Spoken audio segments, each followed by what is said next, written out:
avait dû signer 54 prestations un peu bancales depuis le début de l'année. Là, on a un contrat à 250K qui nous tombe dessus. Et sur l'année en entier, on a signé 1,2 million. Le fait de mettre en place des actions de performance devient aussi obligatoire. Donc l'audit énergétique devient encore plus important. L'energy management, l'amélioration en continu de la performance énergétique devient encore plus important. Donc en fait, tout ce qu'on fait devient obligatoire. À partir de data, on peut réduire les consommations énergétiques des bâtiments. Je pense qu'on est en train de créer un leader européen. Aujourd'hui, j'ai le plaisir de recevoir Vianney Raskin, fondateur de Citron. Citron, très brièvement, c'est une boîte qui aide les propriétaires de bâtiments, de grands parcs immobiliers à accélérer leur transition énergétique, avec deux grands types de services. Premièrement, une plateforme digitale de suivi, d'analyse et de management de leur performance énergétique. Et deuxièmement, une activité de conseil et d'accompagnement personnalisé. Et si vous suivez bien les podcasts, vous savez à quel point la transition énergétique des bâtiments est essentielle et représente énormément des émissions de gaz à effet de serre en France. Donc vous imaginez l'importance d'avoir des sociétés comme Citron qui accélèrent le mouvement.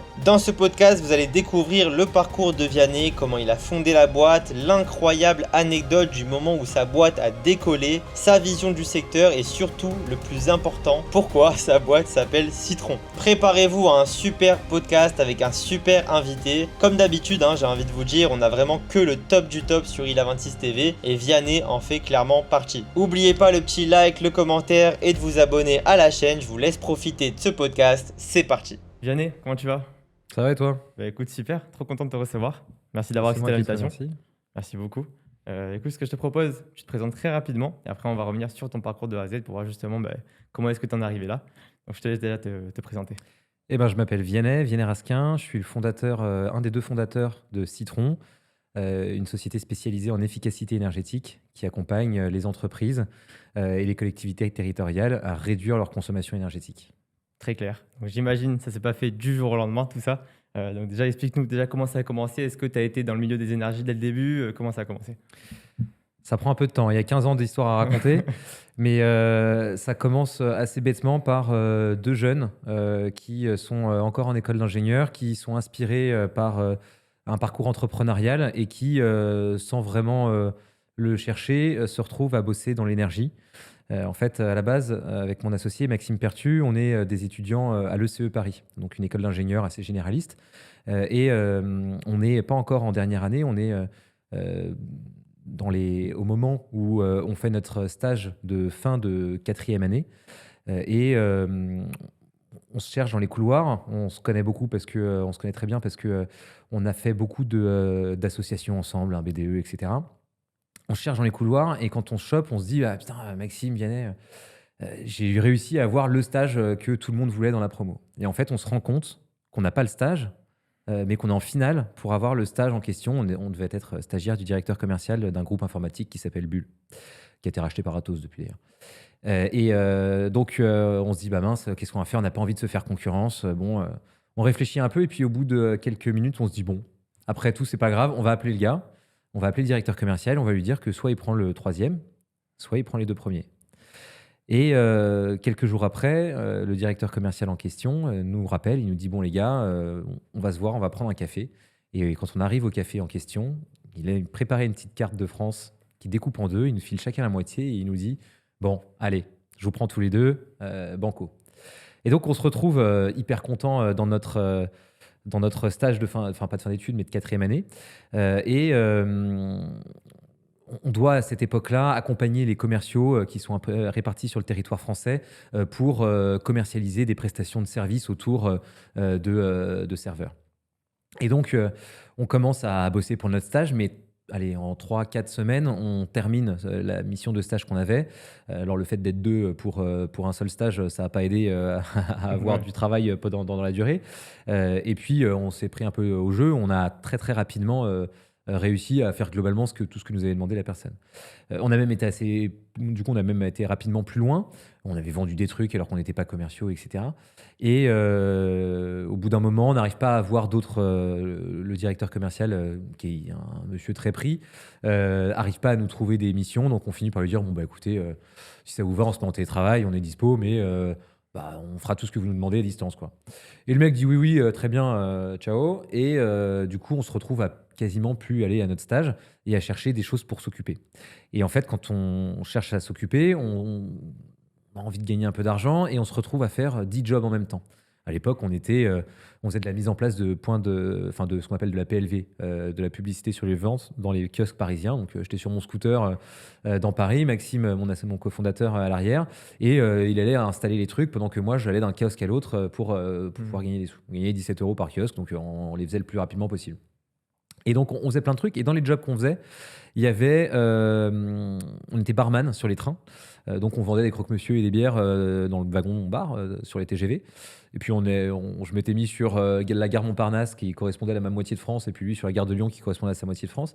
Et donc, on faisait ça pour gagner de l'argent. Et quand Maxime a eu une rencontre assez étonnante à ce moment-là, Guillaume Pépi, qui est le président de la SNCF à l'époque, fait une visite pour quelques X ou Y raisons, j'en sais rien, d'un train et il se retrouve dedans, enfin face à lui. Et Maxime, du coup, chope l'occasion et dit à Guillaume Pépi, bah, écoutez, il y a un mec dans mon école, il a monté une boîte qui est incroyable. Elle permet de réduire la consommation énergétique des ordinateurs. Qu'est-ce que vous en pensez? Guillaume Pépi le prend au mot et propose ou accepte un rendez-vous avec les personnes concernées pour la SNCF. Et là, on se dit, putain, c'est dingue. On est peut-être en train de pouvoir apporter un contrat assez énorme à la boîte d'un copain d'école qui avait quelques années de plus. C'est incroyable. Ça a l'air facile. Vendre, c'est facile finalement. On n'a jamais eu le contrat, hein. Mais à cette époque-là, on se dit, putain, vendre, c'est facile. On va rajouter un autre job parmi tout ce qu'on fait. C'est aller voir la boîte en question et aller voir les clients du groupe Bull et leur proposer ce que fait la boîte, puisque si Guillaume Pépi est intéressé, il n'y a pas de raison que les autres ne le soient pas. Apporteur d'affaires, en fait. Apporteur d'affaires, complètement. Et donc, on se retrouve à être... alors, sauf que c'est apporteur d'affaires monocarte. Là, on se retrouve vraiment à être quasiment des commerciaux qui payaient au succès pour cette start-up montée par un copain d'école qui a 3 ans de plus que nous, donc qui est très jeune aussi. Et donc, c'est sympa. On va voir, on retourne un peu plus chez Bull, du coup, parce qu'on va voir un peu tous les clients du groupe Bull avec qui on a eu l'occasion d'échanger. Et puis, on leur dit, voilà, on a ça, qu'est-ce que vous en pensez, etc. Et globalement, on se rend compte que c'est difficile de vendre. Globalement, ils nous disent ah, ça a l'air bien ton truc, ouais, peut-être, mais bon, je sais pas. Bon, ok. Donc, ils nous disent tous non. C'est un peu dur, on en prend un peu plein la tronche. On se dit, bon, c'est pas grave. On va leur empêcher de nous dire non. On va plus leur proposer que Avob. La société s'appelait Avob. C'est un logiciel elle existe toujours d'ailleurs. C'est un logiciel qui permet d'adapter la vitesse du processeur d'un ordinateur en fonction de l'application qui tourne en temps réel et qui permet de faire de la régulation sur des postes de travail. Donc à l'époque, c'était pas du tout embarqué sur tous les PC fixes d'une entreprise. C'était des PC fixes encore en entreprise. Et on se dit... Et donc on se dit, on va lui proposer pas que du Avob, on va lui proposer du Avob, on va lui proposer d'autres technologies qui permettent de réduire des consommations énergétiques, puisque ça a l'air de les intéresser. Et puis comme ça, il fera le choix. On était parti d'un conseil éducatif qui nous avait donné le papa d'un de nos meilleurs amis, qui nous avait dit à un enfant, tu lui demandes pas s'il veut du yaourt, tu lui demandes s'il veut un yaourt au chocolat ou s'il veut un yaourt à la vanille. Et donc on essaye. Sauf que là, ils nous répondent plus non, ils nous répondent, je sais pas. Donc ça marche pas beaucoup plus pour remplir les caisses. Donc on est un peu frustré. Et de fil en aiguille, on finit par se dire on va développer une technologie qui va nous permettre de choisir à la place du client. Il va pouvoir nous dire je sais pas, puisqu'on va lui dire laquelle est la bonne pour lui, alors qu'on lui en propose plusieurs. On va se mettre un peu comme un tiers de confiance pour l'aider à réduire sa consommation énergétique. De fil en aiguille, on développe une première solution qui s'appelle le Plug and Watch, qui est un petit boîtier de mesure non intrusif qu'on installe dans un bâtiment pour mesurer ses consommations énergétiques par zone et par usage. Et on développe un logiciel qui nous permet d'afficher ses consommations. On se dit qu'il faut qu'on arrive globalement à détecter des gaspillages énergétiques pour proposer la bonne solution en face. D'accord, mais donc vous avez déjà les compétences de développement, etc. Pas du tout. Alors, un petit peu, parce délègues qu'on est... Ouais. En fait, à l'époque, on est en école d'ingénieur, on a eu des cours de programmation. On est en dernière année, on se spécialise en énergie du coup. On commence, enfin on essaye de se spécialiser là-dessus. On a quand même été formé à l'ECE Paris, etc. Mais par rapport aux développeurs qu'on peut croiser, même junior dans une entreprise, on n'était pas destiné à être développeur. On ne savait pas développer un truc comme ça. Donc non, par contre, on s'associe à l'époque avec des copains d'école. On arrive à développer ça un peu en autofinancement, en gagnant des concours d'entrepreneuriat, etc. C'est un peu le système D, on se débrouille. Et on finit par avoir une première version. Alors la taille du truc, pas du tout pratique. Enfin, on a un boîtier qui existe, mais qu'il faut brancher sur secteur, qui est énorme, qui n'est pas du tout pratique. Enfin bref, qui n'est quasi pas utilisable. Mais on finit par réussir à récupérer un client, 2 clients. C'est dur, hein. Mais bon, on y croit, on fait notre stage de fin d'études dans notre boîte pour essayer de la développer. On continue, on lâche rien. On arrive même à lever des fonds à un moment donné, mais en 2014. On sort d'école en 2012, hein. On a commencé, on était en 2011. Ouais. En 2014, on finit par lever des fonds. Tous nos copains ont un CDI, nous, on ne s'est toujours pas payé 1 euro. Et en 2014, on se dit, bon, allez, maintenant, c'est bon. On a une techno qui commence à être pas trop mal. Malgré tout, en fait, on a inventé une prestation en voulant vendre qui s'appelle l'audit énergétique instrumenté, où on se dit, bah, on pivote, on va plus vendre le matériel, on n'y arrive pas. Par contre, on a inventé un truc malgré nous qui s'appelle l'audit énergétique instrumenté. Et il y a une loi qui dit que ça va devenir obligatoire. On se dit, bah, il y a peut-être un truc à faire. Donc, on essaie de vendre des audits énergétiques instrumentés avec notre petit boîtier et tout. Et on lève des fonds, mais ça fonctionne pas. Et tu lèves des fonds sur un business où il y a de l'argent qui rentre encore ou c'est vraiment Ah PowerPoint? non, il y a un PowerPoint. Ouais, Il y a un PowerPoint, mais il y a une techno. Enfin, il y a un PowerPoint et un petit boîtier, un énorme boîtier, Ouais. difficile à utiliser. Je te cacherai pas qu'on a peut-être passé une nuit ou deux à remplir des données un peu fausses sur Excel à l'époque parce que le truc fonctionnait pas. On s'est dit, notre premier client, on se dit, il nous en voudra pas, c'est un copain. Mais à l'époque, on a fait la première prestation qu'on déploie. Bah, en fait, il n'y a rien, il n'y a aucune mesure qui est faite et en fait, le truc ne fonctionne pas. Alors, depuis, ça fonctionne très bien, hein, le modèle a été éprouvé très largement, mais à l'époque, on se dit, mince, qu'est-ce qui se passe, quoi? Bon, on finit par lever des fonds sur base d'une nouvelle version qui fonctionne, etc. Et on passe 1 an à faire des salons, etc. Mais globalement, on est à ce moment-là 4, mais 4 ingénieurs qui a jamais formé à vendre une prestation de service. On a une techno qui fonctionne, mais qui n'a pas fait ses preuves, il faut sensibiliser le marché, etc. Enfin, c'est compliqué. On ne se paye pas. Et bref, de fil en aiguille, on arrive on est en septembre 2015. Donc 18 mois après la levée de fonds, on a plus de cash. On en a marre. On n'a pas gagné 1 euro en je sais pas combien de temps. On a réussi à vivre un peu de subventions d'amour, d'eau fraîche et d'Airbnb, mais il y a un moment donné, c'est plus possible, quoi. On n'arrive même plus à suivre nos potes pour aller bouffer un resto avec eux. Donc on se dit, allez, on va arrêter, quoi. Bon, on aura joué, on aura perdu, mais en même temps, on se sera marré, puis on aura appris. Et au moment où on est dans cette réunion un peu fatidique, où on n'en peut plus, hein, on a notre premier gros client qui nous appelle, c'est le groupe Lagardère, son directeur immobilier à l'époque, Franck, qui nous appelle et qui nous dit, bon les gars, vous n'étiez pas les moins chers, on va pas vous le cacher. Vous êtes sûrement pas ceux qui ont le plus d'expérience, donc probablement pas forcément les meilleurs. Par contre, on a aimé votre approche un peu innovante et puis on a aimé le dynamisme derrière. Et puis, on a envie d'aider une boîte qui se crée. Donc, allez, le marché, il est pour vous. Ne faites pas les cons. Mais le marché, il est pour vous. Incroyable. Et là, on se retrouve avec le groupe Lagardère. À l'époque, d'ailleurs, c'est encore très gros, mais le groupe Lagardère, à l'époque, c'est non seulement des très belles marques et beaucoup de bâtiments avec Lagardère Travel Retail, c'est tout ce qui est relais, tout ce qui est concession en zone de transport, les gares, les aéroports, etc. C'est aussi tout ce qui va être édition avec Hachette, Hatier, Larousse, etc. Enfin, c'est des très grosses maisons d'édition. C'est aussi des salles de spectacle. T'as les Folies Bergères, le Casino de Paris, etc. À l'époque, tu avais aussi tout ce qui était autour de l'événementiel. Ils avaient les fan zones. Enfin, ils ont des radios, donc des trucs hyper connus, Europe 1, etc. Donc, on chope un contrat énorme qui fait 3 fois tout ce qu'on a fait en chiffre d'affaires depuis le début de l'année, avec 30 ou 40 références ultra connues qui tombent d'un coup.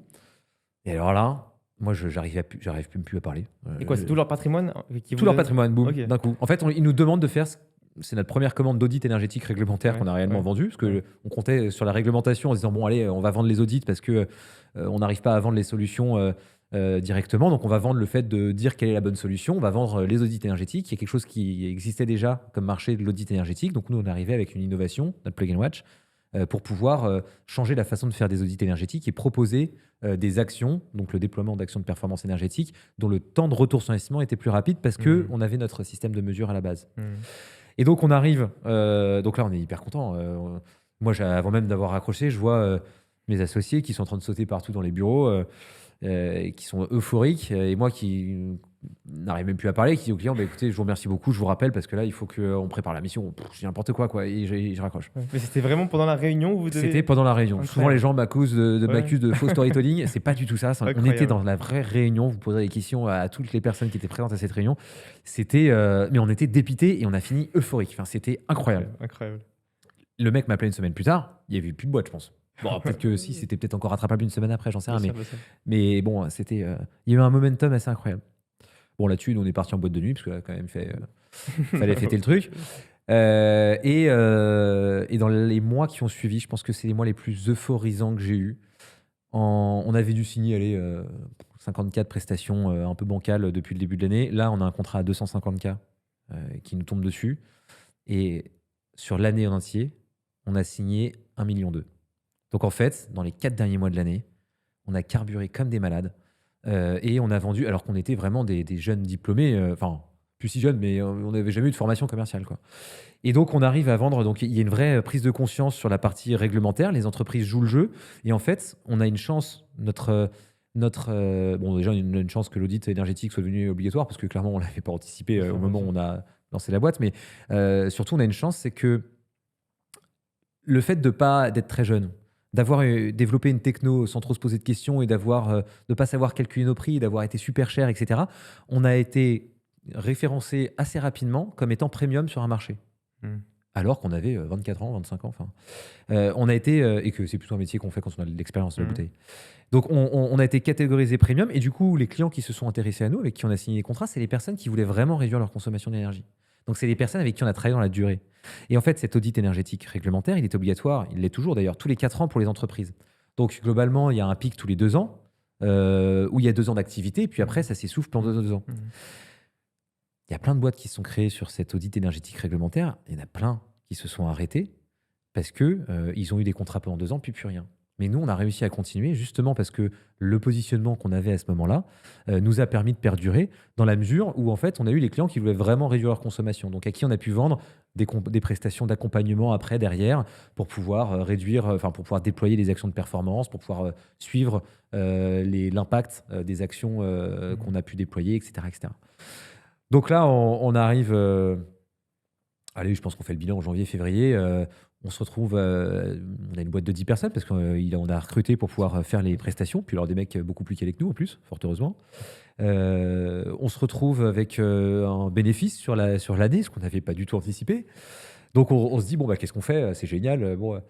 Et on décide de tout remettre sur le tapis en se disant, bon, en fait, on anticipe quand même que dans 1 an ou 2, ça va s'arrêter parce que l'audit énergétique est très. Ça va ralentir quoi qu'il arrive, même si on a les bons clients, parce que l'audit énergétique est très saisonnier.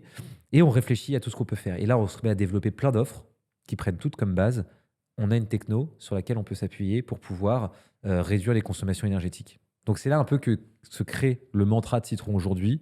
À partir de data, on peut réduire les consommations énergétiques des bâtiments. Ok. Parce qu'avant, ça s'appelle comment? C'est pas Citron, avant c'est Plug and C'est Work. vrai. Non, à la base, ça s'appelait Green Alternative. D'accord, Green Alternative. Oui, on n'était pas très malin non plus en termes de communication et de marketing à l'époque. On a choisi comme 15 boîtes sur le secteur. Green Affaires, Green Yellow, Green Gest, e-Green. Enfin, il y a énormément de boîtes qui se sont appelées à ce moment-là Bien Green sûr. quelque chose. Et puis, c'était même pas forcément obvious qu'on faisait de l'énergie, parce que même s'il y a énormément de boîtes qui s'appellent comme ça, qui font de l'énergie, un jour sur un salon, on a quand même entendu quelqu'un qui s'adressait pas à nous, mais dire qu'on vendait du matériel de golf. Donc, alors, Ouais, bah oui. on était complètement dépité et on a pris conscience qu'il fallait qu'on change de nom. Alors pourquoi Citron? Eh ben, je te raconte la vraie raison, ou je te raconte. La vraie raison. La vraie raison. La vraie raison, c'est parce que ça nous a fait marrer. Ok. En fait, à la base, quand on s'appelle Green Alternative, on commence à élargir notre gamme d'offres pour pouvoir faire du digital, pour pouvoir développer une plateforme de management de l'énergie.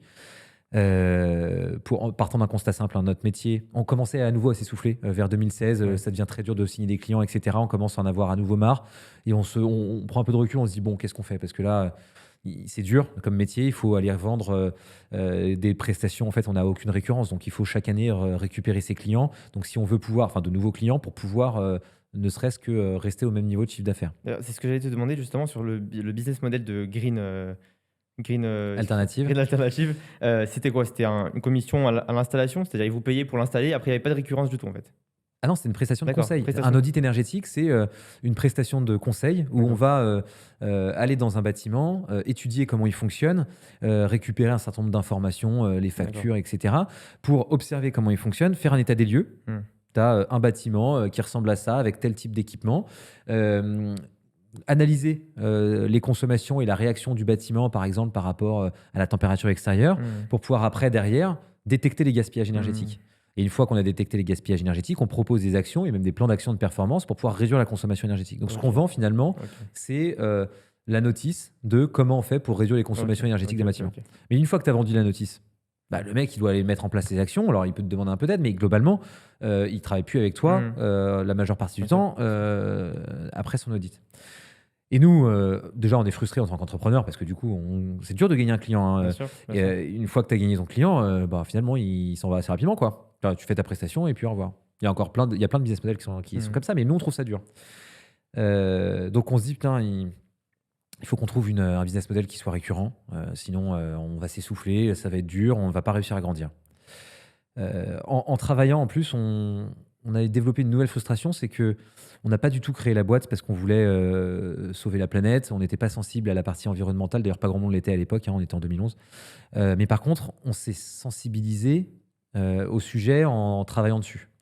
Et donc, en fait, quand on arrive en 2016-2017, en fait, on est frustré. On fait des audits énergétiques qui souvent servent à décorer une étagère, quoi.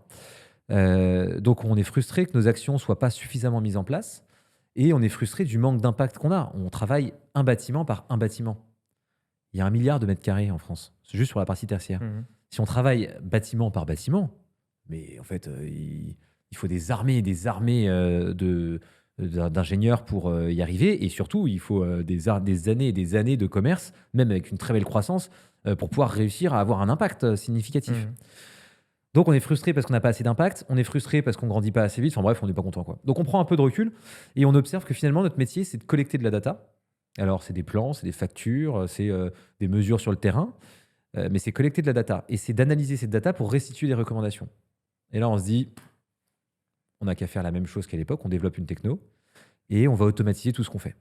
Comme ça, on aura fictivement des armées d'ingénieurs. Et si on est capable de laisser du coup si on est capable d'automatiser ce qu'on fait, on va pouvoir le laisser à demeure chez notre client qui du coup va pouvoir nous payer chaque année pour pouvoir avoir ça. Et donc de fil en aiguille, on finit par créer une plateforme web, un logiciel accessible depuis un navigateur internet qu'on appellera assez rapidement Citron, qui va servir à collecter toutes les données liées à l'énergie d'un patrimoine immobilier pour pouvoir fournir à son utilisateur des outils de suivi, d'analyse et de détection de gaspillage énergétique pour pouvoir mettre en place derrière des actions de performance et mesurer l'impact de ces actions de performance, gérer les projets de déploiement d'actions de performance, etc. Donc c'est là que vient l'idée d'une plateforme qui va nous permettre d'élargir finalement notre business model et de répondre aux frustrations qu'on a. Avoir plus d'impact et grandir. Je vais répondre à ta question sur le nom. Hein. Je l'ai en tête. Du coup, on se retrouve à aller voir nos clients. On leur dit voilà, qu'est-ce que vous en pensez? On a pensé à ça. Et là, électrochoc. Nos clients nous disent mais oui, mais évidemment, mais les gars, mais on galère à faire des tableaux Excel avec des données de facturation et tout. Et puis en plus, nous, on comprend la frustration qu'ils ont parce qu'on ne savait pas qu'ils le faisaient aussi de leur côté, mais nous, on le faisait pour nos audits, récupérer les factures sur plusieurs années de plein de bâtiments pour pouvoir regarder. Donc, donc on se dit bah, c'est parti, on développe. Donc, on avait un développeur qui nous servait à développer un peu et puis surtout à maintenir le logiciel d'analyse qu'on avait développé avec le boîtier. Et il s'y met. Assez rapidement, on voit que ça fonctionne. On vend un contrat, 2 contrats, 3 contrats. Et on se dit, OK, on va trouver un truc. Là, il faut qu'on réfléchisse. Et qu'il faut qu'on lève des fonds. Donc, on choisit de présenter notre projet. Moi, je suis adjoint maire dans une ville qui s'appelle Suresnes, une ville de 50 000 habitants. OK. Je suis très souvent, quand je m'occupe du développement économique, en contact avec des chefs d'entreprise. Et du coup, au gré des déjeuners que je peux avoir avec eux, des rendez-vous que je peux avoir avec eux, en fait, on se présente toujours. Donc, il y en a un qui je présente mon métier et il me dit « Ah, mais c'est marrant, je fais un truc qui est similaire. Ta boîte… Enfin, bref, du coup, on en parle un peu plus. Je lui dis que je cherche des fonds et il me dit « Mais attends, on a un truc à faire. » Et il me dit « Moi, tes fonds, je te les apporte. Mais par contre, tu reprends une des sociétés de mon groupe et tu la fusionnes avec ta techno parce qu'elles sont complémentaires. Banco. On dit OK. Et donc, on se retrouve à faire un petit bond en avant technologique, en plus du bond commercial qu'on peut financer grâce à la levée de fonds qu'on fait à ce moment-là. Et c'est à ce moment-là qu'on se dit, attends, on ne peut pas garder notre nom. Notre nom, donc Green Alternative, il est pas du tout identifiable. Et puis, il ne veut pas dire grand-chose, en vrai. Donc, et puis en plus, il y a un autre terme qu'on n'aime pas du tout, c'est le greenwashing. Et on trouvait que ça ressemblait aussi un peu à ça. Donc, on commence à prendre une boîte de com. On lui dit, voilà, comment on pourrait s'appeler, etc. Elle nous sort plein d'idées, toutes plus bonnes les unes que les autres, mais il n'y en a aucune qui nous plaît réellement. Donc, bon, on n'est pas content. On va voir nos salariés. On leur dit, vous êtes les premiers concernés quand même. Qu'est-ce que vous en pensez, etc. Comme on met du temps à trouver le nom, entre-temps, le logiciel qui, du coup, n'en avait pas, devient Citron sur une vanne. Qui était de se dire bon bah Apple s'est appelé Apple Ok. et ça a fonctionné, bon bah on va s'appeler le nom de fruit, ça porte chance. Il y a aussi Litchi, il y a aussi Ouais, c'est Orange, vrai. il y a aussi, enfin, à l'époque Ouais, il y a eu ouais. plein de boîtes qui avaient des noms de fruits qui marchaient bien en plus. Enfin, je sais pas pourquoi, donc il y a eu peut-être pas un symbole, mais en tout cas une vanne qui nous a fait sourire. Et du coup le logiciel ça appelé Citron parce que tu presses la data machin, enfin il y a que des trucs tirés par les cheveux, mais à la base c'est une vanne. Ok. Mais donc, de fil en aiguille, le truc en interne s'appelle Citron. Et les salariés aiment cette idée-là. Donc, on fait des réunions avec les salariés. On leur dit, bah non, la boîte de com, elle nous a dit que Citron et énergie sur Google, c'est une recette de smoothie ou de boisson énergisante. Ça marchera jamais. On n'a pas le droit de prendre ça. On se creuse la tête, on trouve un nom tous ensemble. Allez. Donc là, on se met sur la terrasse, on fait des pots après le travail. On boit un peu de rosé pour être créatif. Et puis, on se met sur des tableaux blancs, on remplit plein de noms et tout. Réunion à 35, c'est complètement absurde. Et on commence à essayer de brainstormer et tout. Franchement, on trouve que des trucs nazes. Il n'y a pas un seul nom qui sort du lot. On retourne voir la boîte de com, vraiment, vous n'avez pas un autre truc à nous proposer ils nous sortent des noms, on va voir les salariés, on leur dit alors qu'ils ont pensé, on vote. C'est limite que des 10% pour les 10 noms qu'ils nous ont Ouais. proposés, quoi. Enfin, il y a vraiment rien qui se détachait. Et il y a une de nos salariés, qui est encore là aujourd'hui d'ailleurs, qui vient nous voir et qui nous dit les gars, en vrai, Citron. Et du coup, on réfléchit un peu, on se dit bon, en vrai, s'il y en a qui ont réussi avec Pomme, Bien sûr. aujourd'hui, on tape Apple sur Internet, je vous jure qu'on voit que des téléphones. Hein. Bien sûr. S'il y en a qui ont réussi avec Pomme, nous, on pourrait aussi réussir avec Citron. Et puis, comme on est là pour se marrer autant que pour bosser, bon, allez, on va s'appeler Citron, tant pis. Et puis, donc, on vire la boîte de com et on se dit, allez, c'est parti, on s'appelle Citron. Je le cache pas, au début, c'est vrai, la Ouais. boîte de com avait un peu raison. Mais aujourd'hui, on a pris conscience assez rapidement. D'ailleurs, on avait sorti un article il y a quelques années sur le site de la boîte pour pouvoir répondre plus globalement parce que à chaque fois que je rencontre une personne, elle me pose cette question. Pourquoi Citron? Ouais. Mais en fait, c'est ça le truc de génie. La prochaine fois que je lancerai une boîte, je l'appellerai le premier nom est absolument absurde qui me passe par la tête. Bien sûr. Puisque ça crée qu'une seule chose, c'est que les gens se disent mais il est dingue ce mec, il a appelé sa boîte avec Citron, un nom de fruit, quel rapport? Ouais. Donc il nous pose la question. Et en fait, le simple fait de poser la question, de se passer un truc dans le cerveau, Bien sûr. les mecs le retiennent. Bien sûr. Donc en fait, on était passé d'un nom où les gens, même s'ils retenaient notre nom, ils nous confondaient avec 5 boîtes différentes, à un nom ultra identifiable que tout le monde retient. Parce qu'il nous pose Mhm. tout le temps la question. Ouais. Alors du coup, moi j'ai un petit storytelling qui s'est créé dessus parce que comme on a posé la question, franchement, je pense J'imagine. aujourd'hui 600 fois, quelque chose comme ça. Tu vois, Ouais. c'est, on commence à vraiment avoir un truc, mais tout est vrai en plus. Enfin, Ouais. quand je dis storytelling, c'est pas un mot Ouais, bien négatif. sûr, bien Hein, sûr, c'est vraiment, bien sûr. je te raconte l'histoire de vraiment ce qui s'est passé. Au point qu'on en a fait un article sur notre blog parce que vraiment, on nous pose tout le temps la question. Et aujourd'hui, donc, c'était une décision un peu absurde, mais qui fait partie des coups de chance qu'on a eu dans notre vie d'entrepreneur. On s'est pas toujours pris au sérieux. Parfois, on se prend pas assez au sérieux d'ailleurs. Mais on s'est pas toujours pris au sérieux Mhm. et c'est ce qui nous a permis de prendre des décisions un peu étonnantes comme ça. Ouais. Parfois, une décision un peu étonnante, avec un peu de chance, ça te fait un truc qui fonctionne bien. Et si je vais sur Google, là, je mets Citron. Je vois des Citron tout seul, on est sur la première Tu vois page. des Mais par citrons contre, tu nous verras. Mais par contre, tu auras quand même des citrons jaunes. Mais par contre, le lien de notre site internet est sur la première page. Incroyable. C'est balèze quand même, hein, Ouais, parce bien que sûr, citron, c'est bien quand même sûr. un peu rodé. Hein, par contre, tu fais citron énergie, on est le premier lien. Incroyable. Il n'y a plus de recettes sur site de smoothie. Enfin, il y en a sûrement, mais pas en premier. Quoi.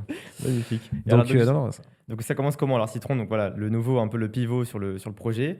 Donc c'est au niveau du business model, c'est juste un abonnement ou il y a aussi des frais d'installation? Comment ça se passe? Alors, L'objectif Citron, ce qu'on a inventé, on n'était pas les seuls à inventer à cette époque-là. Il y a plusieurs boîtes qui sont sorties un peu en même temps, qui ont créé ça. C'est ce qu'on appelle aujourd'hui un système de management de l'énergie. Donc, c'est une plateforme, un logiciel accessible depuis un navigateur Internet qui permet du coup de collecter toutes les datas. Et derrière, on met des outils d'analyse, de suivi, etc. Donc ça, c'est quelque chose qu'on vend avec un business model qui est assez connu, qui s'appelle du SaaS, donc Software as a Service. Donc, on va tout simplement faire payer un abonnement pour pouvoir donner un droit d'utilisation à nos clients. Alors, il y a un peu de paramétrage initial. Donc, pour pas devoir trop investir sur chaque démarrage, on demande des frais de paramétrage à nos clients. Nous et nos confrères, hein. C'est devenu une norme sur le marché. Une particularité de Citron, c'est que comme on vient du métier du conseil, on a quelque chose sur lequel on est quand même intimement convaincu. Et d'ailleurs, même quand on faisait que du conseil, on l'était déjà. C'est que pour pouvoir accélérer la transition énergétique, on a besoin de deux choses. On a besoin d'une technologie puissante, de plus en plus puissante, pour pouvoir collecter de la data et l'utiliser. Mais on a aussi besoin de bonhommes. On a besoin de femmes, d'hommes, d'ingénieurs, souvent spécialisés en efficacité énergétique, qui vont pouvoir travailler avec cette plateforme, ou avec d'autres plateformes, ou chez nous, ou à l'extérieur, chez des partenaires ou chez nos clients, pour pouvoir s'en servir et détecter des gaspillages énergétiques et choisir les bonnes actions de performance et continuer à travailler, à les déployer. Parce qu'en fait, tu auras toujours besoin d'aller sur le terrain, tu auras toujours besoin de ressentir ton bâtiment. Un bâtiment, ça bouge beaucoup, etc., etc. Donc, on est devenu aussi une boîte tech, mais on est toujours une boîte de conseil. Et on le sera toujours. La partie conseil, aujourd'hui, chez Citron, elle est toujours ponctuelle. Ça nous arrive de faire, on en fait même plusieurs millions d'euros de chiffre d'affaires sur la partie conseil ponctuel. On fait toujours des audits énergétiques. Ils sont toujours instrumentés. Alors, le boîtier qui était grand comme ça, aujourd'hui, il tient dans la paume de ta main. Mais on a toujours, et d'ailleurs, on a mis à jour au fur et à mesure des années, du coup, c'est ce fameux plug and watch qui aujourd'hui, tu arrives, tu le poses, c'est vraiment plug and play, quoi. Il s'aimante à l'armoire, il y a 3 pinces et tu relèves tes consommations. Mais on n'a plus besoin de le brancher au secteur. C'était vraiment une idée stupide. Mais par contre, le conseil fait vraiment partie de notre ADN. Et du coup, quand on vend notre plateforme, en général, quasi dans la totalité des cas, on vend notre plateforme avec du conseil récurrent, en continu. Donc en fait, nos ingénieurs qui font des prestations de conseil ponctuelles font aussi des prestations de conseil d'amélioration continue, où ils vont chaque année accompagner nos clients pour détecter des gaspillages énergétiques, pour proposer des actions de performance, pour répondre à des contraintes réglementaires qui sont arrivées depuis, pour pouvoir finalement réellement accélérer la transition énergétique de nos clients, parce que c'est ça qu'on s'est donné comme mission. Alors ça a mis un peu de temps avant de vraiment la comprendre, notre mission, puis de la verbaliser surtout. C'est d'accélérer la transition énergétique des bâtiments. Et pour ça, on a une conviction, c'est qu'il faut du digital et il faut de l'humain. Et au niveau, donc j'imagine vous avez mis en place un partenariat peut-être avec une boîte de rénovation, parce que voilà, une fois qu'on conseille, on dit voilà, peut-être qu'il faudrait que tu fasses ceci, il faudrait que tu fasses cela. Après, on envoie le dossier à une boîte de rénovation de confiance. Comment ça marche? Non, on n'envoie pas d'affaires à des boîtes de travaux ou des entreprises qui pourraient déployer des actions de performance énergétique. On l'a un peu fait à une époque, on a essayé tout du moins parce que ça marchait pas très bien, mais on est quand même un tiers de confiance. On est la personne qui va dire à l'entreprise, aux propriétaires, aux locataires, aux property, etc., quelle va être l'action qu'il doit déployer dans son bâtiment. Si tu gagnes de l'argent sur le fait de déployer telle ou telle action, assez rapidement, il peut perdre confiance en toi, même si toi, tu es hyper honnête et que déjà, tu auras du mal à vendre parce que forcément, quelqu'un que tu connais pas, il n'a pas de raison plus que ça de te faire confiance au premier abord. Et il va dire, oui, mais attends, si tu gagnes de l'argent sur le fait que sur les conseils que tu vas me donner, au-delà de ce que moi, je vais te payer, potentiellement, ton avis va être biaisé. C'est un peu ce qu'on appelle juger parti. Donc non, ça ne fait pas partie de notre business model. Par contre, on a quand même des possibilités. Depuis, en fait, il s'est passé plein de choses. Depuis qu'on a commencé à lancer la plateforme Citron, d'ailleurs, on a eu un deuxième coup de chance, on va dire, réglementaire. C'est qu'il y a une réglementation qui est sortie depuis, vers 2019, un peu après notre levée de fonds, avec du coup cet industriel, ce chef d'entreprise surénois. Ça s'appelle le décret tertiaire. Le décret tertiaire, ça oblige à déclarer chaque année ses consommations énergétiques pour tous les bâtiments de plus de 1000 m² en France. Il y en a 800 millions de mètres carrés. Donc il y a un marché qui est quand même assez important. Et en fait, c'est bête à dire, mais en fait, ce qu'on proposait est devenu obligatoire. Déjà, on avait eu un peu de chance quand on a inventé l'audit énergétique instrumenté et que c'est devenu obligatoire. Là, on invente une plateforme pour suivre les consommations énergétiques.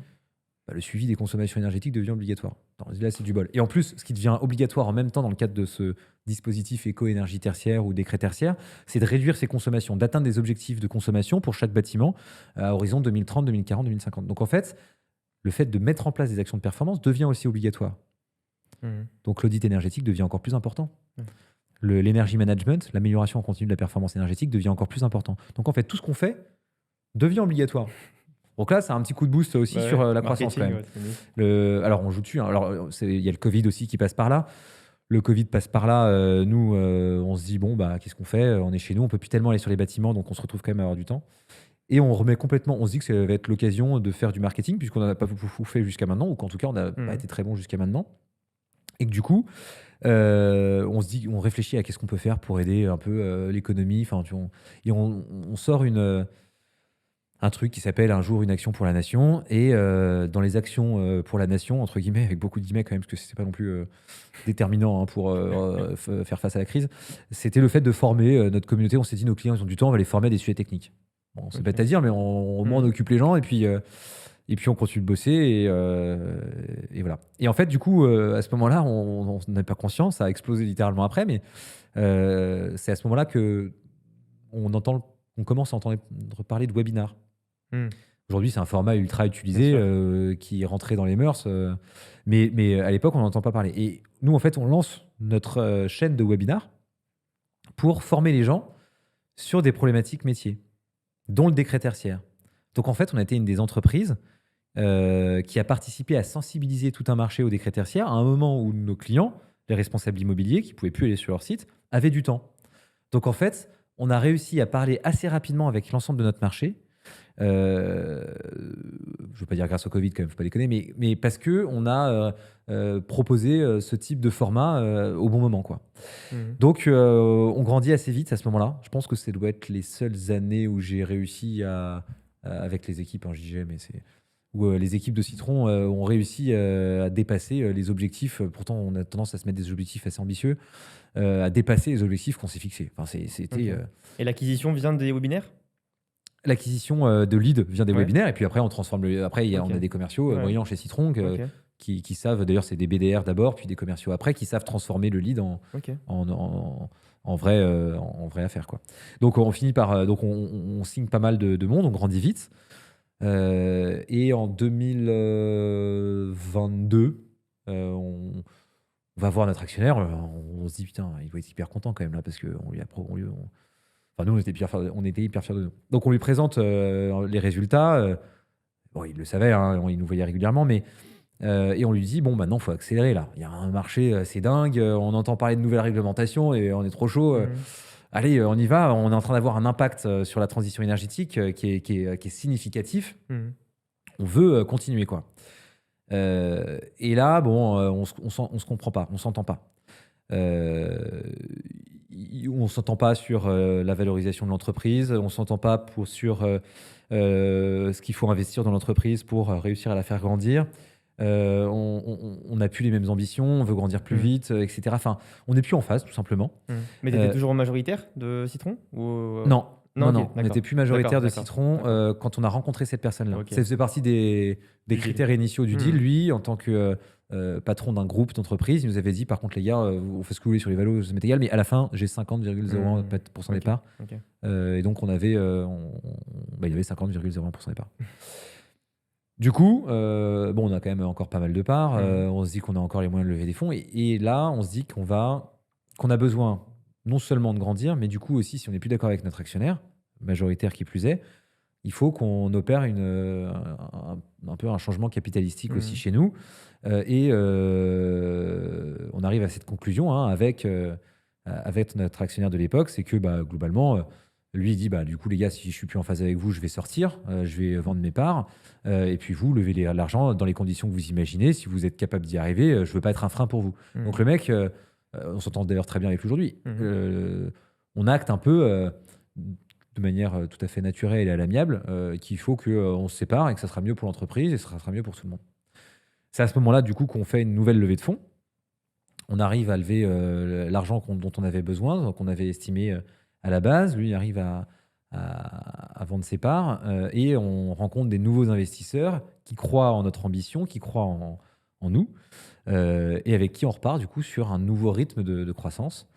Donc c'est nos investisseurs actuels encore aujourd'hui d'ailleurs. Donc c'est Eiffel Essentiel, Ok. Entrepreneur Invest et la BPI. Et on repart sur un nouveau rythme de croissance. Et là, on continue depuis une croissance assez soutenue en organique. Et d'ailleurs, on l'a annoncé hier, c'est sorti dans la presse. On commence aussi une stratégie de croissance externe où aujourd'hui, on fait partie des leaders de notre marché, le marché des systèmes de management de l'énergie et du conseil en efficacité énergétique.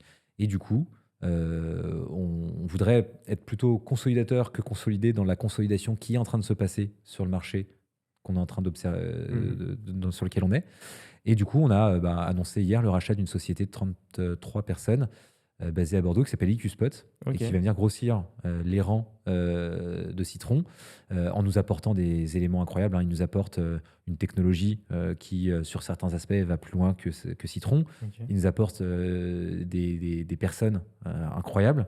Il nous apporte un segment de marché sur lequel on n'est pas, une présence à l'international plus importante que nous. Enfin, on est en train, grâce à ça, grâce à cette première opération, aux suivantes, et toujours à la croissance organique qu'on a chez Citron, qui viennent, elles, des commerciaux chez Citron, je pense qu'on est en train de créer un leader européen.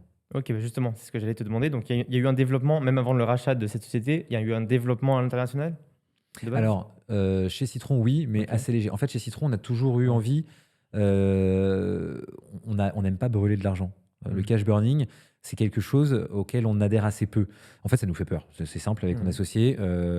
On a toujours géré nos sous en bon père de famille. On a beaucoup galéré les 4 ou 5 premières Mhm. années de la Mhm. boîte. On sait ce que c'est que pas de se payer. Et on n'a pas envie de brûler. Et pourtant, on a traversé une époque pour l'entrepreneuriat qui était assez dingue. Hein. Il y avait des levées sur des valorisations absolument démentielles. C'est ce qui a permis de créer ce qu'on appelle aujourd'hui des licornes. Il y a eu des levées énormes, etc. Nous, on a toujours dit, bon, on va le faire en autofinancement, on va lever des fonds de temps en temps. On l'a vu, on a levé 2-3 fois des fonds. Mais à chaque fois, on cherche la rentabilité tout de Mhm. suite après.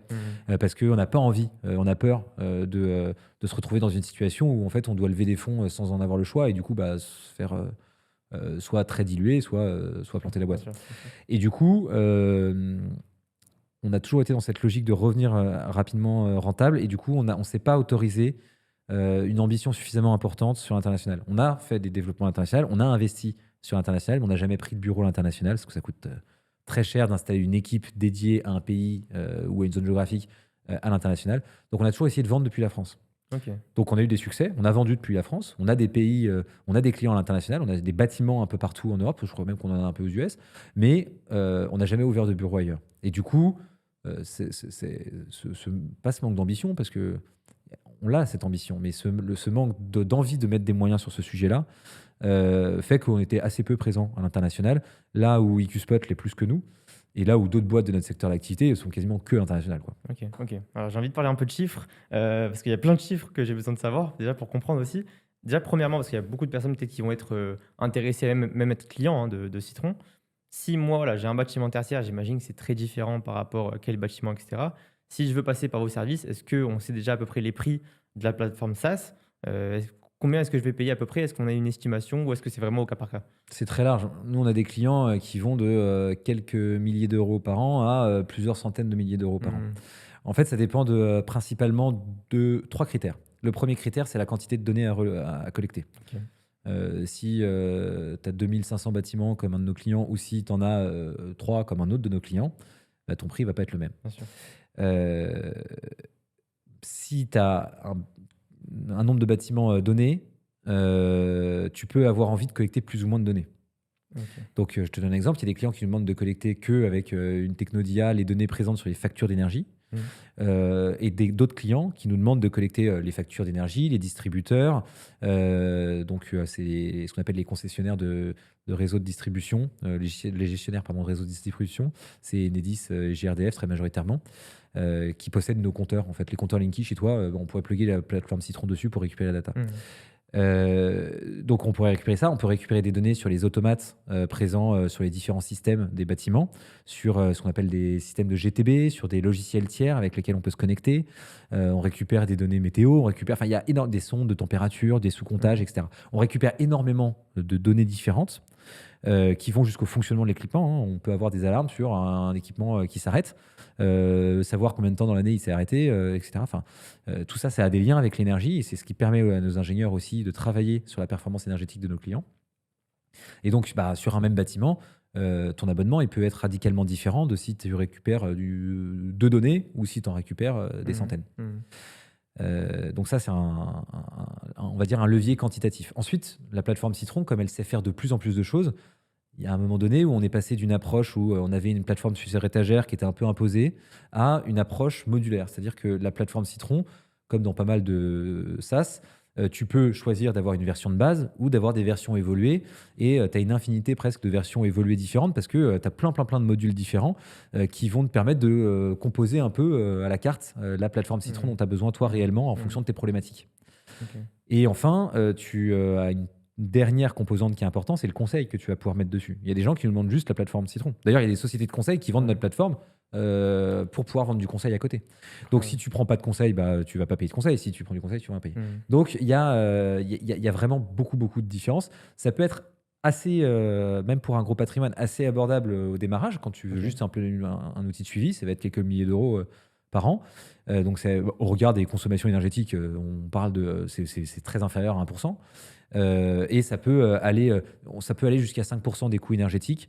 5% des coûts énergétiques, c'est quand on fait tout pour le client et que on fait énormément d'énergie management et qu'on réduit de bien plus que 5% ses consommations d'énergie. D'accord. Donc c'est au cas par cas, quoi. C'est complètement au cas par cas.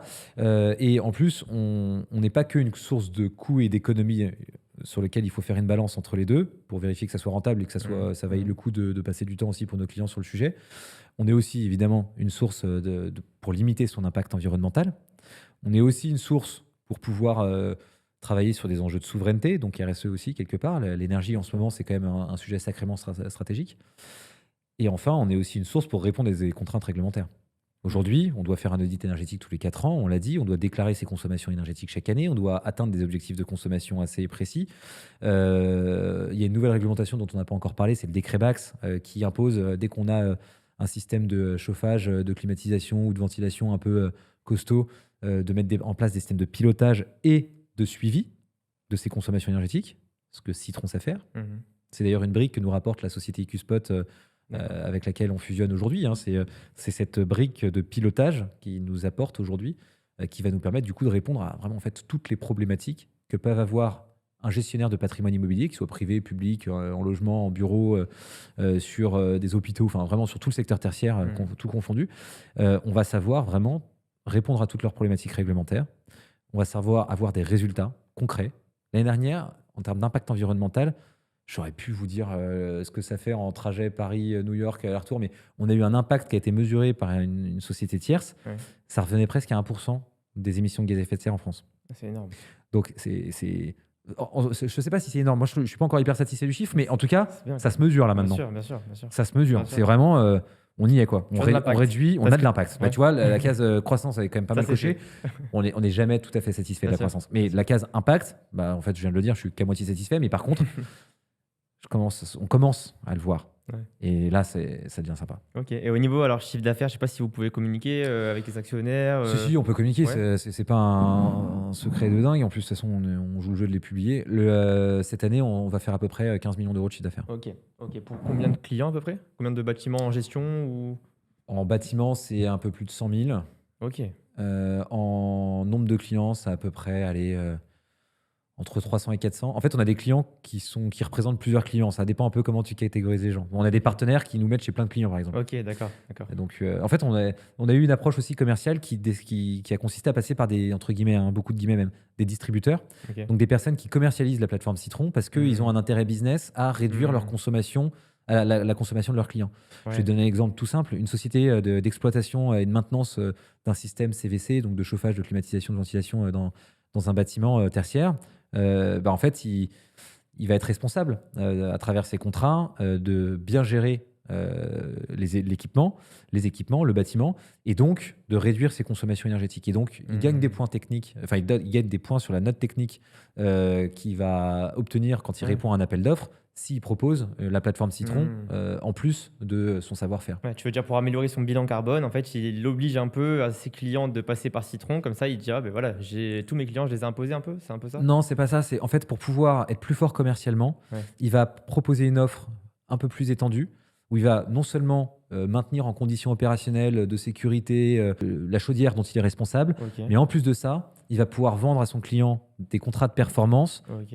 adossés à une plateforme qui va permettre de justifier de la performance, qui va permettre au client de suivre sa consommation énergétique, de l'observer, d'observer les gains que ça aura permis de faire en tant qu'exploitant, quoi. D'accord, et une version, Citron pour le B2C, vous avez déjà pensé à ça ou c'est vraiment pas le sujet, On y a pensé plein de fois, mais alors, on fait pas de B2C, mais on travaille quand même sur du logement.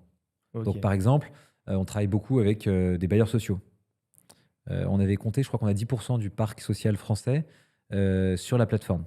Donc, en fait, alors on est plutôt à l'échelle du bâtiment, hein, on n'est pas à l'échelle de chacun des appartements, enfin pas toujours. On mesure certaines choses dans les appartements, mais on les étudie pas à l'échelle d'un appartement, on les étudie à l'échelle du bâtiment. Donc, on est en B2B2C quelque part, mais Mmh. ça reste quand même du B2B. Mais du B2C, en fait, on ne saurait pas faire. Le B2C, c'est une façon radicalement différente de travailler d'un point de vue commercial. Ça serait, ça serait très différent d'un point de vue technologique. En fait, alors que peut-être que l'utilisateur final aurait le sentiment d'avoir la même chose, nous, ça serait vendre quelque chose de différent à quelqu'un d'autre et d'une manière différente.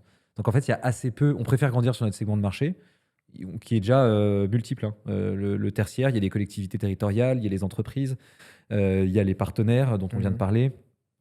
Il y a les bailleurs sociaux, il y a les bailleurs tout court. Enfin, il y a pas mal il y a la spécialité de la société EQSpot avec laquelle on fusionne, qui est de l'investissement immobilier, enfin, ce qu'on appelle l'immobilier d'investissement, donc les très grosses foncières, etc. Donc, il y a déjà beaucoup, beaucoup de choses à faire sur notre marché avant de faire un truc qui est franchement radicalement différent. Ouais, bien sûr, bien sûr. Alors justement maintenant avec le rachat du Q-Spot et donc tout le marché de la transition énergétique qui commence vraiment de plus en plus à grossir, c'est quoi l'avenir pour toi, pour Citron? C'est quoi ta vision dans 1 an, dans 5 ans, dans 10 ans? Ça va être quoi Citron? Eh ben, honnêtement, je pense qu'on est sur un marché. Alors, je vais commencer par te parler un peu de notre marché, l'efficacité énergétique. Ouais. Et je vais même pas t'en parler à l'échelle française, je vais t'en parler à l'échelle mondiale. Ça va te donner un peu le niveau de l'ambition. Ouais. On est de plus en plus nombreux sur la planète. Et on consomme par tête de plus en plus d'énergie. Donc en fait, on a une consommation énergétique qui est de plus en plus importante. Et à côté de ça, aujourd'hui, une très grosse proportion de notre consommation énergétique, c'est des ressources qui sont finies. C'est des ressources, entre guillemets, auxquelles on n'aura plus accès Mmh. d'ici quelques décennies. Du gaz, il finira par ne plus en avoir. On le consomme bien plus vite que ce qu'il est capable de se renouveler. C'est pareil pour le charbon, c'est pareil pour le pétrole, etc. Toutes les énergies fossiles, il faut leur laisser le temps de se fossiliser si on en veut d'autres. Donc, globalement, c'est pas la solution d'avenir. D'autres solutions, il y en a, mais il n'y en a aucune de magique. Il y a le nucléaire, il y a le renouvelable, enfin, il y a plein de sources de renouvelables différentes. Donc, il y a des solutions, mais nécessairement, on va devoir apprendre à réduire nos consommations énergétiques.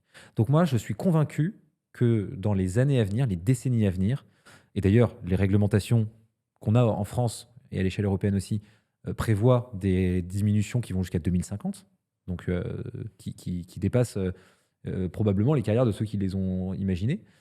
Euh, on est sur du temps long, mais on est sur un marché qui va grossir significativement d'année en année. On n'a pas le choix. Quand on se dit ça, on se dit qu'il y a de la place et que quand on se dit ça et que notre conviction, c'est que pour y arriver à l'efficacité énergétique, il faut de la tech et de l'humain, euh, avec ces convictions-là, on se dit qu'il y a de la place pour un géant de la tech. Des géants de la tech, il n'y en a pas beaucoup en Europe. Il y en a quelques-uns, hein, mais il n'y en a pas beaucoup. Mais s'il y a bien un secteur sur lequel on peut y arriver, c'est bien un secteur qui est quand même très porté par des normes. On est fort en France et en Europe pour nous mettre des normes un peu partout. Et un secteur sur lequel on est très porté sur la partie ingénierie, sur lequel le reste du monde nous regarde avec envie. En France, on a des super ingénieurs. En Europe, on a des super ingénieurs. Tu fais le mix avec les réglementations, on va très vite sur le sujet de l'efficacité énergétique, on va très vite sur le sujet du monitoring et de la data dans l'énergie. Donc moi, je pense qu'il y a de la place pour un géant de la tech, dès lors qu'il... Bon, après, c'est mon avis, hein, donc forcément, c'est très biaisé par rapport à ce que je te présente de ce qu'on fait, mais dès lors, pour moi, qu'il comprendra que la tech ne suffit pas. Il faut vendre d'un côté, et développer surtout, d'un côté, la partie tech, et de l'autre côté, la partie accompagnement. Et alors là, te dire la roadmap dans les 10 prochaines années, c'est difficile. Mais aujourd'hui, ma conviction, notre conviction avec Maxime, mon associé, c'est que toutes les fonctionnalités qu'on va développer, tous les besoins du marché vont avoir besoin de la data. Aujourd'hui, la data, c'est exactement ce qu'on maîtrise chez Citron. On commence, là, en l'occurrence avec une stratégie de croissance externe, à récupérer des nouvelles briques, le pilotage. Mais demain, on pourrait créer quelque chose de très grand, brique par brique, fonctionnalité par fonctionnalité, en créant un outil qui va venir rajouter la partie pilotage. On va pouvoir travailler sur de la flexibilité, on va pouvoir travailler sur du stockage d'énergie, on va pouvoir travailler sur, j'en sais rien moi, de l'échange d'énergie entre bâtiments en fonction de quand est-ce qu'ils en ont besoin ou pas. C'est comme on va rajouter du stockage, ils vont peut-être pouvoir se passer un peu d'énergie entre-temps, ils vont peut-être pouvoir se le vendre. On va peut-être avoir une crypto dédiée à la vente d'énergie. Enfin, tu vois, j'en sais rien. Je te dis des choses qui sont complètement ubuesques, qui ne sont pas du tout partie de notre roadmap. Notre roadmap, on a une très bonne visibilité sur 12 mois. On imagine ce qu'on va faire dans les 3 ans. Mais là, mais par contre, si je suis convaincu d'un truc, c'est qu'il y a de la place pour un géant de la tech et que ce géant de la tech, il va être européen. Alors, ça ne sera peut-être pas Citron, parce qu'on n'est pas forcément les meilleurs, j'en sais rien. Moi, je pense qu'on est quand même pas mal. En tout cas, aujourd'hui, en France, on est vraiment pas mal. Et après, alors, est-ce que ce sera nous ou un autre, on a des challengers qui sont très bons aussi. Mais je suis sûr qu'il y a une course à jouer qui est sympa, sur un métier qui a du sens. Donc on est dans les starting. On n'est même pas dans les starting blocks, on est déjà en cours. En tout cas, je te le souhaite. Je te le souhaite et on va suivre ça de très près, l'évolution. Et alors, juste avant de finir aussi, une petite question très bateau que je pense que tous les entrepreneurs reçoivent. Mais justement, le piège, enfin, l'idée, c'est essayer de trouver une réponse un peu originale à cette question. C'est quoi les conseils que tu donnes à un entrepreneur qui veut se lancer par rapport à ton expérience et tout ce que tu as pu vivre? C'est quoi les conseils que tu donnerais? J'ai peur de donner une réponse bateau à une question bateau, mais je vais te dire ce qui nous a permis, je pense, avec Maxime, d'y arriver. En tout cas, d'être là aujourd'hui. On a pris plein de murs. Ça a été dur. On a mis 5 ans à se payer. Enfin, ça n'a pas du tout toujours été facile. On a vraiment eu des moments, même entre nous, compliqués. Mais s'il y a un truc qui nous caractérise, je pense aujourd'hui, c'est... je vais appeler ça de la résilience pour pas dire de la folie, mais enfin de la résilience. On a su, intelligemment ou pas en tout cas, peut-être que la chance nous a aidés, peut-être que c'est un mélange de chance et de résilience, mais en tout cas en étant résilient, en acceptant que ça soit dur par moment, en acceptant de continuer à travailler, de ne pas baisser les bras, en acceptant que ça soit dur. En fait, il y a quand même pas grand-chose qui se passe sans difficulté. Donc je pense qu'on a assez rapidement accepté de prendre des murs et de continuer à persévérer quoi qu'il arrive. Donc parfois ça prend du temps, hein, du coup, plusieurs années. Mais peut-être qu'on a forcé la chance comme ça. Peut-être que si on a eu de la chance et que les réglementations ont fini par suivre alors qu'on avait déjà développé nos trucs depuis longtemps, c'est peut-être parce que du coup on a continué. Tu sais, souvent les gens ils disent il faut attendre le bon go-to-market, il faut attendre le bon moment pour vendre ton produit. Ou alors t'attends que ça soit le bon moment. Ouais, bien sûr, Peut-être que si les premiers inventeurs de palmes avaient continué à commercialiser leurs palmes, finalement c'est eux qui auraient inventé l'iPhone, j'en sais rien. Mais en fait, en tout cas, alors après c'est pas forcément faisable, hein. Nous on a continué sans se payer. Franchement, aujourd'hui je saurais pas le faire. Monter une boîte, aujourd'hui j'ai des enfants, j'ai des crédits. Nous on était étudiants, on vivait un peu d'amour d'eau fraîche et puis on mettait nos appartements sur Airbnb et puis tant pis, c'est pas grave, on n'avait pas de copines et machin. Aujourd'hui je saurais pas le faire, mais à l'époque en tout cas c'est ce qui nous a permis de patienter entre guillemets. Alors patienter, on bossait quand même beaucoup, mais c'est ce qui nous a permis de commencer à créer progressivement une entreprise qui a mis du temps en fait à se créer. Donc en fait c'est peut-être ça aussi, hein. Faut peut-être pas croire qu'une boîte ça se crée comme ça. Être conscient que c'est des projets qui prennent du temps et que c'est dur mais que c'est génial. Et Maxime, donc ton associé, c'est une association un peu parce qu'on est potes et puis on est meilleurs amis, on y va, let's go? Ou est-ce qu'il y avait quand même une complémentarité entre vous deux? Alors on est tous les deux ingénieurs. Ok. On est tous les deux assez commercial dans l'âme. On adore vendre l'un comme l'autre. Donc la complémentarité se fait pas tellement sur nos compétences, encore qu'aujourd'hui si, parce qu'on s'est complètement spécialisé chacun sur nos sujets. Mais non, à la base, on n'est pas complémentaires. On a appris chacun des métiers qui sont assez distincts, parce que lui travaille beaucoup plus sur la partie technologique, lui travaille beaucoup plus sur la partie création de nos offres et porte la vision de Citron. Moi, je vais être beaucoup plus sur la partie commerciale, sur la partie développement, sur la partie opérationnelle, etc. Donc, on a appris chacun avec nos métiers, un peu par nous-mêmes et puis avec toutes les personnes qui nous ont accompagnés tout au long du chemin. Mais c'est comme ça qu'on a créé notre complémentarité. À la base, on n'est pas tant complémentaires que ça. Par contre, depuis le début, il y a une confiance aveugle. Et je pense que c'est ça, même pas aveugle, une conscience éclairée. On sait qu'on peut avoir confiance à la personne en face de nous. Je pense qu'on n'a jamais remis en doute la parole de l'autre. Et pourtant, on s'est déjà engueulé. Hein. On a déjà eu des moments très difficiles, mais on n'a jamais remis ça en cause. Et je pense que c'est probablement un des éléments qui nous a permis de tenir jusqu'à aujourd'hui. Et aujourd'hui, franchement, on prend notre pied quand on travaille. Donc, alors, on a toujours des galères, hein, des difficultés, il y en a toujours. Mais bon, on les prend avec beaucoup plus de recul, puisqu'on sait qu'une difficulté, si on travaille, si on tient bon, elle finit par devenir souvent une force. Donc on s'arme. Bah super, super, c'est une belle histoire. Bah juste avant de finir, petit instant promo, si tu veux dire un peu où est-ce qu'on peut te contacter, si on veut travailler avec Citron, etc. Eh ben, je vais prendre au mot ce que j'ai dit tout à l'heure, Citron Énergie sur Google. Et voilà. Si ça marche pas, citron.io quand même. Bah super, de toute façon, on mettra tout en description, donc allez voir dans la description. On mettra le lien de citron.io et aussi tes réseaux un peu, tu me diras ce que tu veux partager. Merci beaucoup Vianney. Avec plaisir, c'est vraiment moi qui te top. remercie. Et on va suivre un peu l'évolution de Citron parce que c'est super intéressant. Merci beaucoup. Merci à tous de regarder Il a 26. On se dit à très bientôt pour un nouveau podcast et Yaniv, salut.